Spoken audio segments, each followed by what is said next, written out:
Amen. So the message that I would like to share with you this morning, brethren, is the message I entitled, Fulfill the Law of Christ.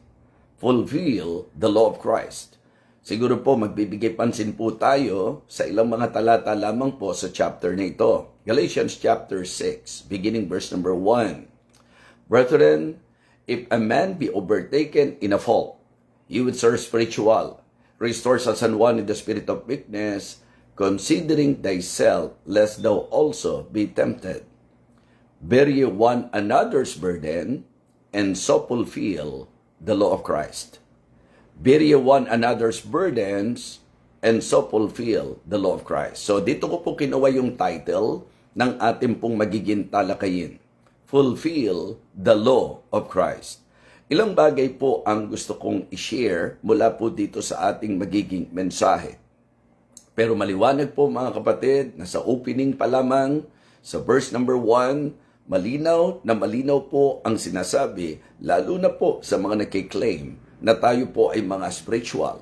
Alam niyo po, yung salitang spiritual dito, mature, spiritually mature. Ang sabi po, brethren, if a man be overtaken in a fault, ye which are spiritual, restore such an one in the spirit of meekness, considering thyself, lest thou also be tempted. So dito, makikita niyo po mga kapatid, na ipino-point out ang patungkol sa tendency ng mga Kristiyano. In fact, kung atin pong uunawain, in-address na po yung mga spiritual, pero sinabi pa po, considering thyself, lest thou also be tempted. I remember when the Apostle Paul said, wherefore let him that thinketh he standeth take heed lest he fall. Ang ating pong pagiging mature, ang ating pong pagiging spiritual ay hindi nangangahulugan na talagang sa lahat ng panahon tayo po'y matatag, meron at merong pagkakataon at panahon ng ating pong magiging kahinaan. Kaya naman, ang pagtuturong ito ay napakahalaga na bigyan natin po ng atensyon. Ang sabi po, kung sino man, kung ang kapatid dumating doon sa punto na nabuwal, nabagsak, tayo raw po o ang bawat nagsasabing spiritual, ang sabi po, atin po silang i-restore in the spirit of meekness, considering thyself, lest thou also be tempted. Masarap po na magamit tayo ng Panginoon sa mga kapwa po natin, kapag sila po'y nangihina, yung bang maging kalakasan po tayo. Kapag sila po'y may mga pinagdadaanan, marahil ikaw ay instrumento ng Panginoon para kanilang makayanan, mapagtagumpayan ang kanilang dinadaanan. Marahil meron pong mga nalihis, sumablay, napakasarap na maging kamay po tayo ng Panginoon para sa kanilang pagbangon, kagaya na rin po ng ilang bagay na ating napag-aralan. So ang mensaheng ito ay nagtuturo ng pagkakaroon natin ng magandang relasyon sa isa't isa. Ito rin po ay nagtuturo ng magiging pagkilala natin sa talagang posibilidad sa buhay ng ating pong mga kapwa mananampalataya at maging sa ating mga sarili. So dito po, gusto kong bigyan ng weight nung sabihin po niyang, bear ye one another's burden and so fulfill the law of Christ. So ilang bagay po mga kapatid ang gusto ko pong ating sentruhan sa pag-uusap na ito. Number 1, the command of the law of Christ. Ang utos po ng batas ng ating Panginoong Jesucristo. Ang sabi po, bear ye. Okay? Bear ye. Ito pong utos na ito ay mahalaga na ating pong bigyang katuparan sapagkat sabi ko nga sa realidad, may mga pagkakataon na meron po tayong mga kapatiran na marahil matindi po ang kabigatan, sila po ay marahil nasa kalagayan na nabuwal o masasabi nating nalihi sa kanilang buhay. Masarap na tayo po ay maging kamay ng Diyos para sa kanila. Napakasarap sa puso na tayo po ay maging instrumento ng Panginoon para sa kanila. Makikita nyo po that it is a personal command. Kasi ang sabi po, ye, diba? Ye which are spiritual. Tinutukoy po mga kapatid na yun daw pong mga spiritual 'Di ba? Ang ibig sabihin po, dapat magbigay pansin doon po sa mga kapatiran po natin na talagang nangangailangan. Ang sabi po mga kapatid, ang linaw-linaw, bear ye one another's burden. Magdalahan tayo ng bigat ng isa't isa. Nangangahulugan po ito every believer. Okay? Lahat ng mananampalataya, dapat po mabigyang pansin ang utos ng Panginoon. Bear ye one another's burden. Ito po ay pumapatungkol sa mga mananampalataya na ang utos po, mangagdalahan tayo ng bigat sa isa't isa. Ito po ay hindi isang masasabi po nating teorya. Makikita nyo po na hindi lang to personal na command. Ito po ay practical command. Diba? It must be put into practice, mga kapatid. And we can really apply this. Diba? In fact, posible na tayo po nakaranas na tinulungan tayo. At posible rin ikaw naman nakaranas na tumulong ka. Amen? Yun po ang kalooban ng Panginoon. It is a practical command. Let us help one another. Let us bear one another's burden. So it is a personal command. Diba? It is a practical command. At maliwanag po na talagang it is a purposed command. Ibig sabihin po, mga kapatid, intentional at talagang dapat yung pong pagmamalasakit po natin, mga kapatid, hindi pakitang tao, hindi po yung basta masabi lang, kundi talagang sasadyain po natin. Sasadyain po natin, mga kapatid. So, it is very important this morning to somehow understand ang patungkol po sa utos, okay, sa batas ng ating Panginoong Jesucristo. So, the command of the law of Christ. Binibigyan pansin ko po sa inyo yung ginamit na salitang bear ye. At sa paalala po natin, mga kapatid, this command is a personal command. Every believer po yan. Bawat mananampalataya po inuutusan. Bawat mananampalataya dapat mabigyang pansin na ito ay para sa atin. It is a practical command sapagkat ito po, mga kapatid, ay ating pong masasabi nating bagay na isinasagawa. Okay? Ginaganap. Inia-apply, mga kapatid. And then, it is a purposed command. Ibig sabihin, intentionally, you and I should look for an opportunity to extend help and to express love and care sa bawat isa. Okay? The command of the law of Christ.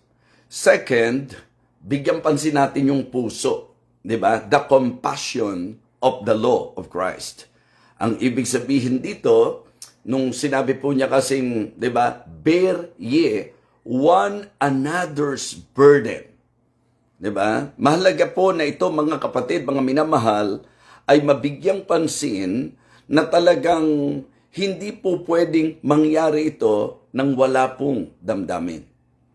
Diba? Kung meron pong pinakamahirap na maging dahilan para ang isang tao tumulong, kung siya po ay wala namang genuine love or care. Di po ba? So, I use the word compassion, of course, for alliteration's sake. Di po ba? Para for you to easy to remember ito pong ating pong magiging pag-aaral. Ang sabi po, bear ye one another's burden. Isang bagay po na ako at ikaw ay matutong magpahalaga sa iba. Mag-alala sa alalahanin ng iba. Remember the commandments of our Lord Jesus Christ? Hinati na lang po sa dalawa, di po ba? Sa New Testament, maliwanag po yan sa Matthew chapter 22. Kung di po ako nagkakamali, verses 37, doon po sa part na yon, ano po ang sinasabi? Na ang great and first commandment is to love the Lord thy God with all our heart. Ibig sabihin po, talagang ibigin ng Diyos ng higit at lalo sa lahat, buong pag-iisip, buong kaluluwa, buong lakas. Pero ipinoint out po na ang sumunod na sa utos na yan, ibigin mo ang iyong kapwa gaya ng pag-ibig mo sa iyong sarili. At sa Biblia po, mga kapatid, talagang binigyan ng pansin ang pagmamahalan sa isa't isa.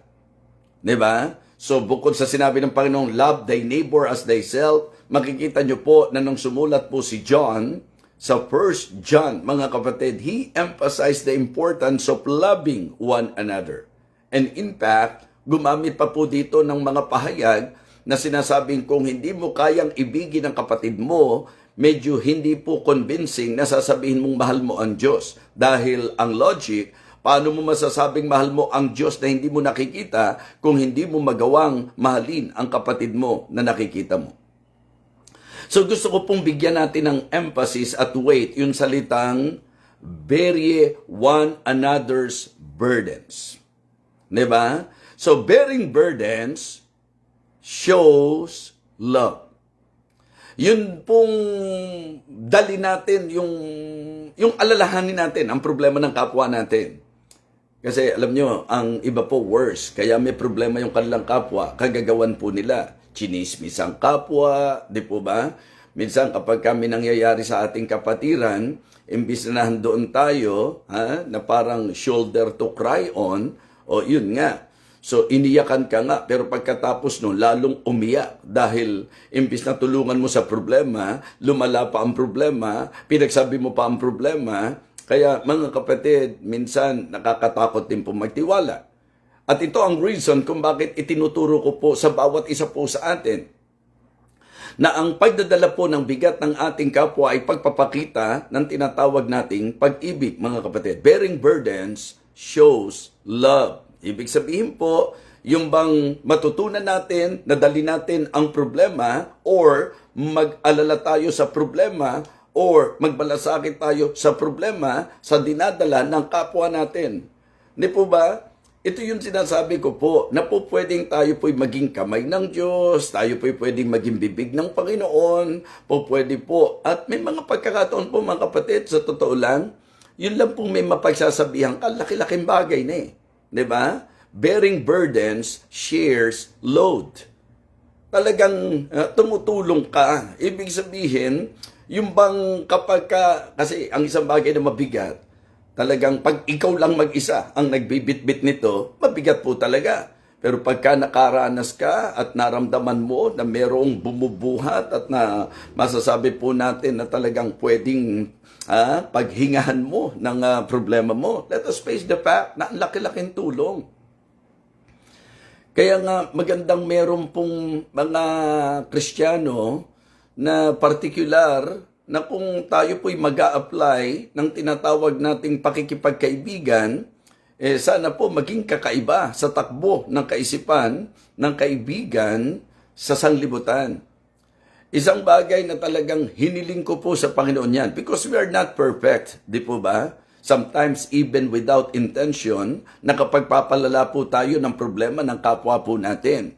Pero mga kapatid, mga minamahal, lalo na sa mundo ng Kristyanismo, ang dapat po na nakikita, tulungan, pagpapahayagan ng pagmamalasakit, ng pag-iibigan, pagmamahalan at pagpapahalaga. Mga kapatid, importante po na mabigyang pansin po natin yung compassion, yung damdamin po na gusto pong i-point out nito pong batas ng ating Panginoong Jesucristo, bear ye one another's burdens, and so fulfill the law of Christ.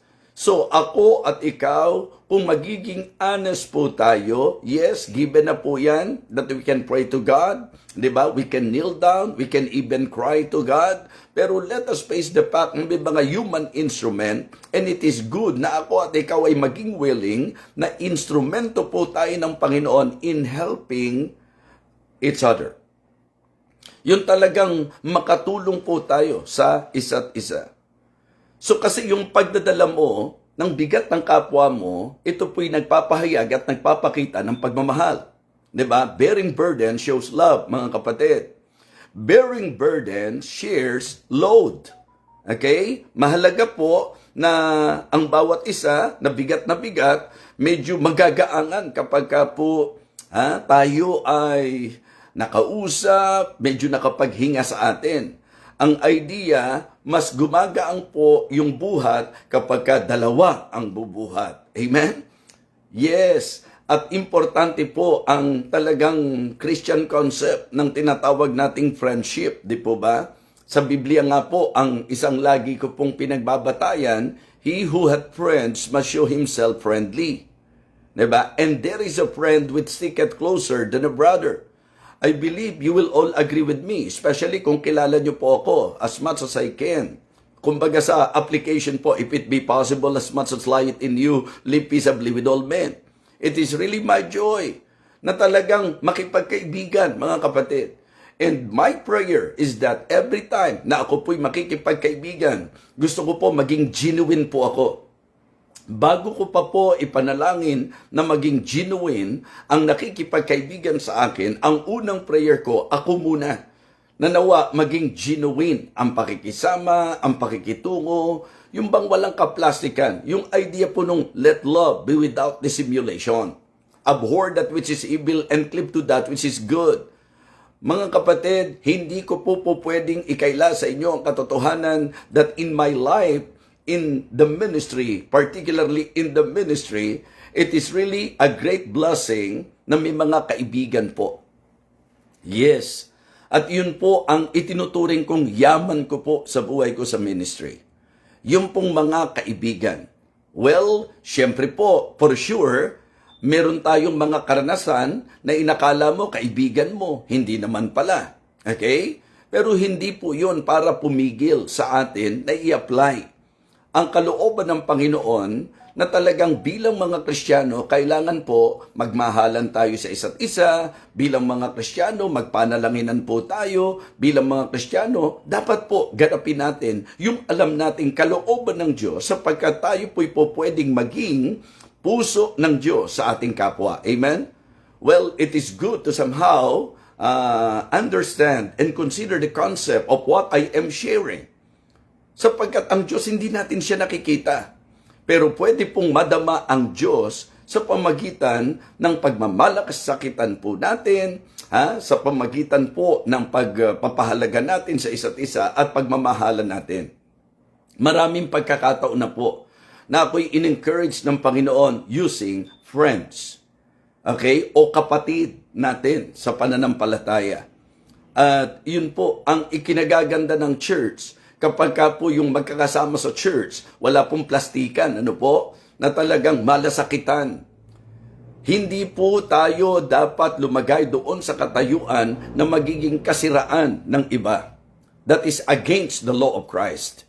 It is against the law of Christ to destroy one another. Yung pong tayo-tayo magsiraan, tayo-tayo po magchismisan, at yan po, nakakalungkot man sabihin, nakakapasok po sa church ang ganyang problema. Na talagang issue dito, issue doon.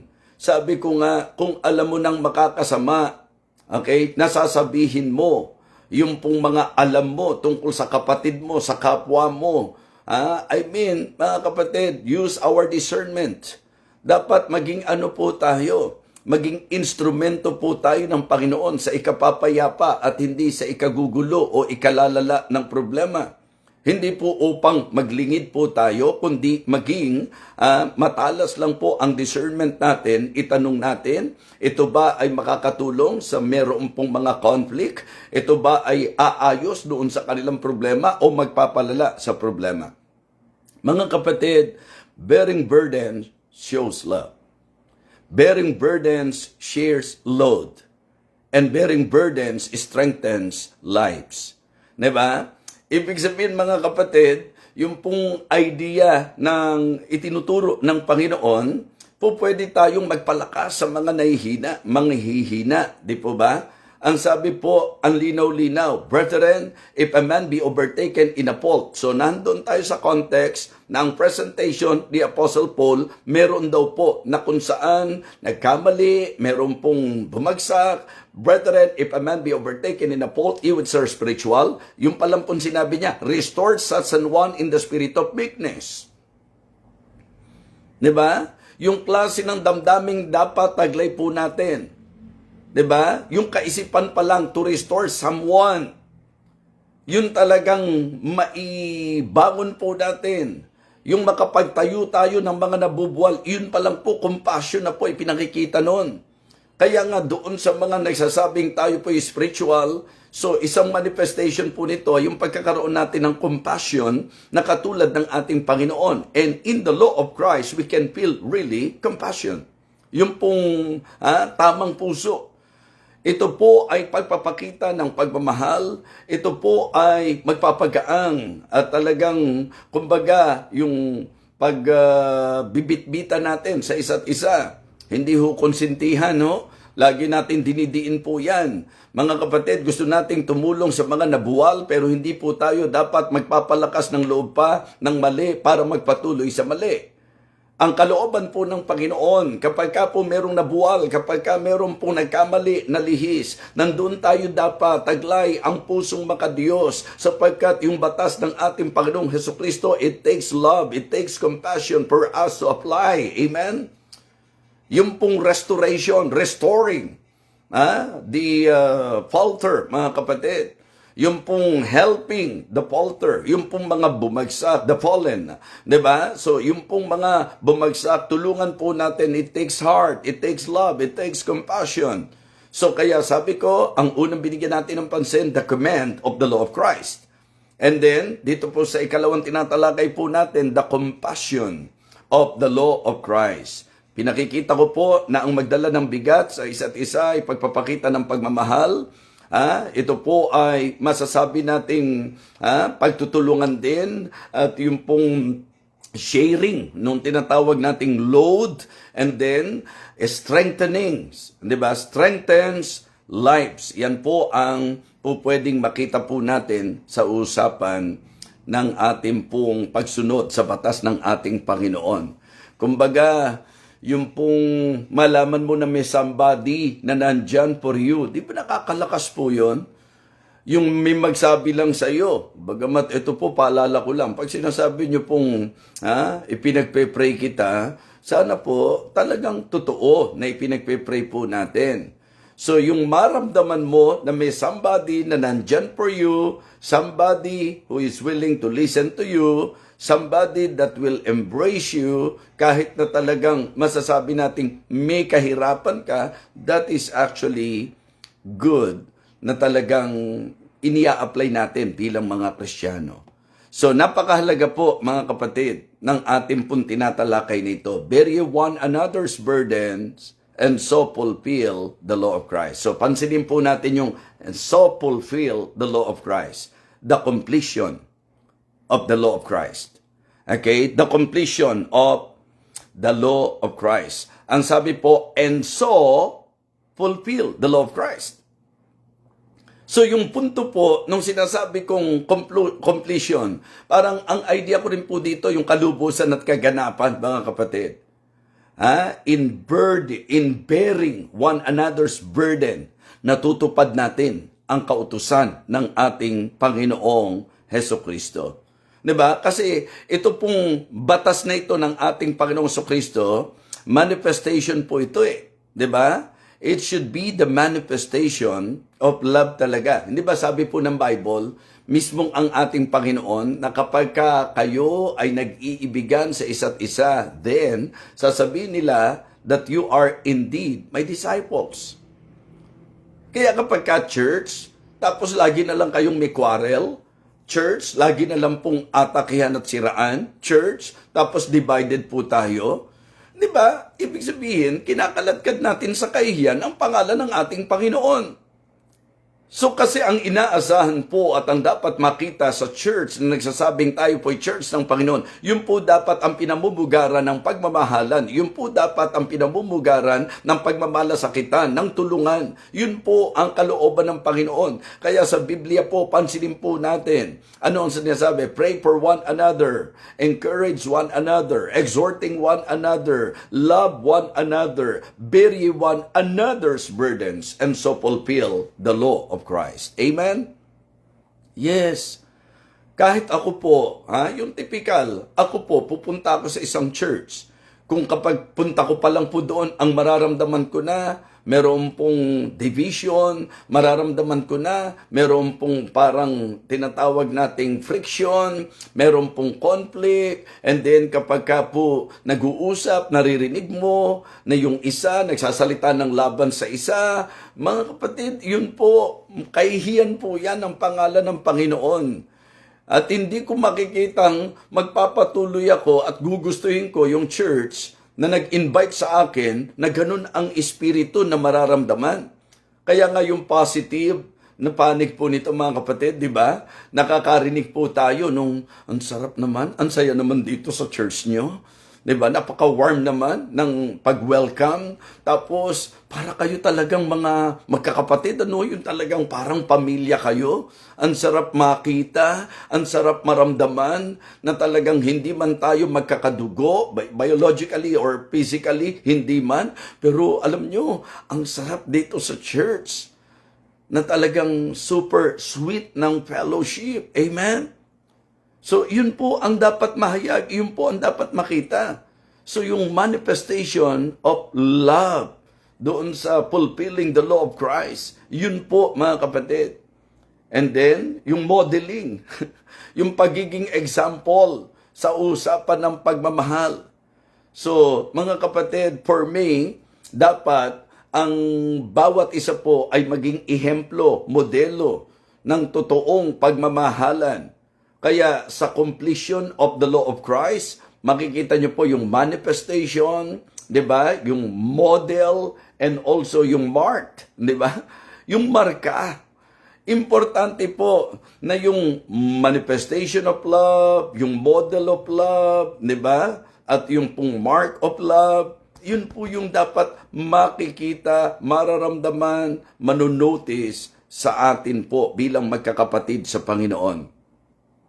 Kasi ang lumalabas, kapag ka po tayo ay nagmalasakit sa kapwa natin, yun po, pagpapakita, Christ-likeness po yun eh. Diba? Ang ibig sabihin, yung ating pong sinusundan, yung halimbawa ng ating Panginoon. Kasi kung yan po'y isinabatas ng ating Panginoon, that is exactly what our message, ano po, the title of our message, sabi, fulfill the law of Christ. So siya ang nagsabatas po nito to bear one another's burden. So, ang gusto ko pong i-point out mga kapatid, yan siya mismo. Kaya nga, ang gusto niya, pag nabibigatan tayo, lapit tayo sa Kanya. So, sana ganun po mga kapatid, na tayo po ay maging balikat na pwedeng iyakan nila. Sana tayo po yung tenga na handang makinig sa kanila. Huwag na lang po yung bibig na talagang mag-aakusa sa kanila, magkukundina sa kanila, o bibig na ipamamalita sila. Sana kung bibig man tayo ng Panginoon para sa kanila, ito po yung magagaangan po sila, mararamdaman po nila, hindi ang panghusga, kundi yung talagang encourager, yung bang magsasalita sa kanila, magmiministeryo ng grace of God sa kanila. Bear ye one another's burden and so fulfill the law of Christ. Tatlong bagay po ang ipinakita ko sa inyo mga kapatid. Number one, the command of the law of Christ. Okay? Bear ye. And then, binigyan pansin po natin the compassion of the law of Christ. Okay? One another's burdens. Okay? And the completion of the law of Christ. And so fulfill the law of Christ. Ngayon, sandaling ito, siguro po magandang sa naging pakikinig natin, medyo magsuri po tayo ng sarili. So, pasensya na po, direct ang ginawa ko po sapagkat sabi ko nga, hanggat maaari, wag nating makain ng oras ng ibang nag-o-online din po, lalo na kung kayo po ay taga-subaybay din ng kanila pong ministeryo at programa. So, nagkaroon lang po tayo ng konting problema sa ating pong net. So, ilang pagkakataon po na nag-i-in po ako, pero hindi po talaga. Magpapasok po and then mawawala ka agad. And praise God. Kaya po minamadali ko dahil iniisip ko pong baka biglang mawala sa akin pong pag-share sa inyo. Mga kapatid, let us fulfill the law of Christ. Amen? Let us fulfill the law of Christ. At katulad ng encouragement ko po sa inyo, Total, ilang mga verses lang po ang tinatalakay natin. It is good to somehow, hindi lang mapamilyar, if possible, ma-memorize po natin at maging paalala ng Diyos ito sa atin. So, nais ko po na muling banggitin po sa inyo.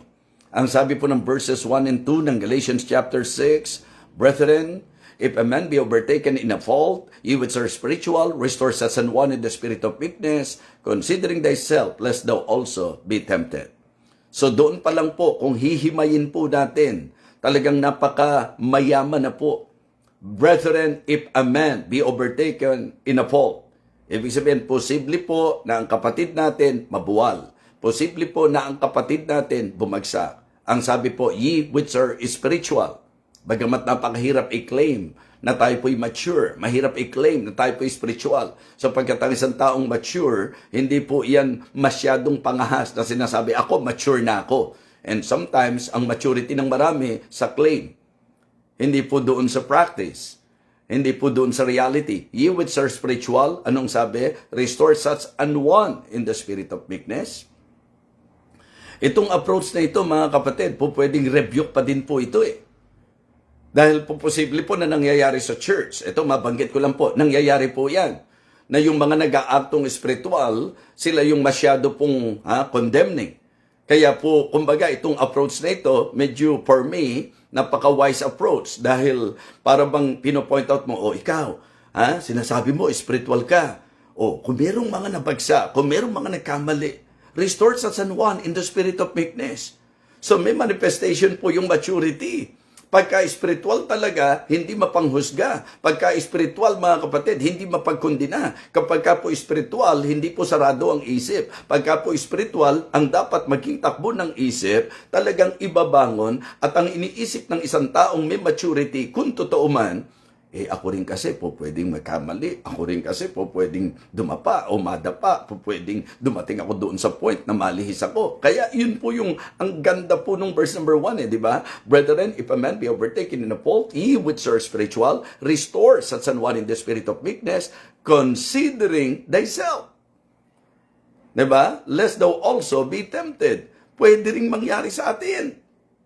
Di ba? So kaya kung tayo po'y naging mapagkundina, minsan yun ang magbibigay ng pride sa atin. Pag nagkamali tayo, hindi natin maamin o kaya hindi tayo makalapit kasi nalaman natin, naisip natin yung naging espiritu natin. So, we better consider the law of Christ. Verse number 2, bear ye one another's burden and so fulfill the law of Christ. So the command of the law of Christ, bear ye. Bear ye. Okay? Mga kapatid, the compassion of the law of Christ, one another's burdens.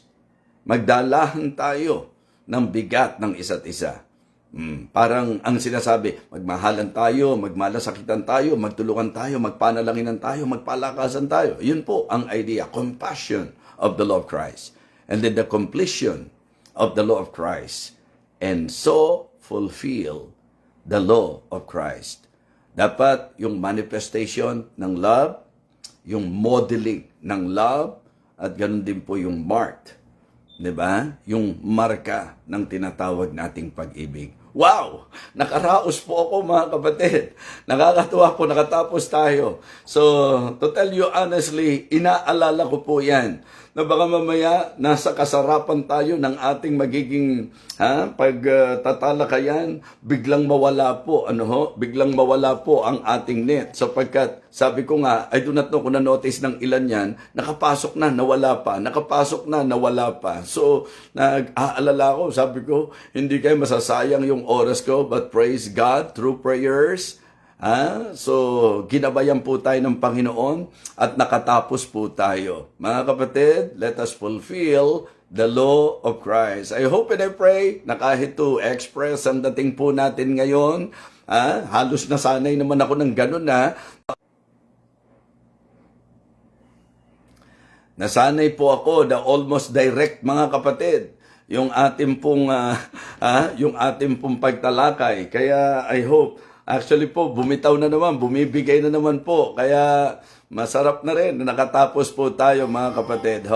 Nakatapos po tayo sa ating pong Okay, mag-pray muna po tayo. Dakilang Diyos, salamat po sapagkat kami po ay itinawid mo para po makapag-breakfast po kami, Panginoon. Salamat po at umaasa po ako na ito po'y naging maliwanag. Bagamat alam mo po na sa bahagi ko po nandoon ang konting pag-aalala na baka mamaya maputol po ang aming pong linya. But we praise you, Heavenly Father, for allowing us na nakatapos po kami sa aming pong mensaheng paalalang ito na dapat mai-apply ng iyong mga anak.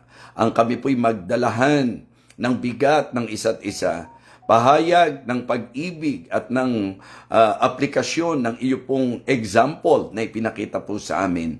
Lord, thank you for reminding us patungkol po sa iyong batas, Panginoon. Salamat din po sa puso na ipinagkakaloob mo upang kami po'y matutong magmalasakit, magpahalaga at magkaroon po ng talagang dalisay, walang pagpapaimbabaw na pagmamahalan sa isa't isa. Salamat po, Panginoon, sapagkat naniniwala po kami na ang pag-ibig mo ang siyang pumupuno sa amin pong mga pagkukulang. Kaya we pray, O Father, that you will continue to develop yung pong pagmamahalang totoo sa church na amin pong kinabibilangan, sa amin pong pakikipag-ugnay at relasyon sa bawat kapatiran. Lord, thank you po. Thank you po. Napakabuti mo sa amin. Gabayan mo po ang bawat isa ngayong araw na ito, dakilang Diyos. Bigyan mo po ng maayos na pahinga, mga kapatiran naming magpapahinga.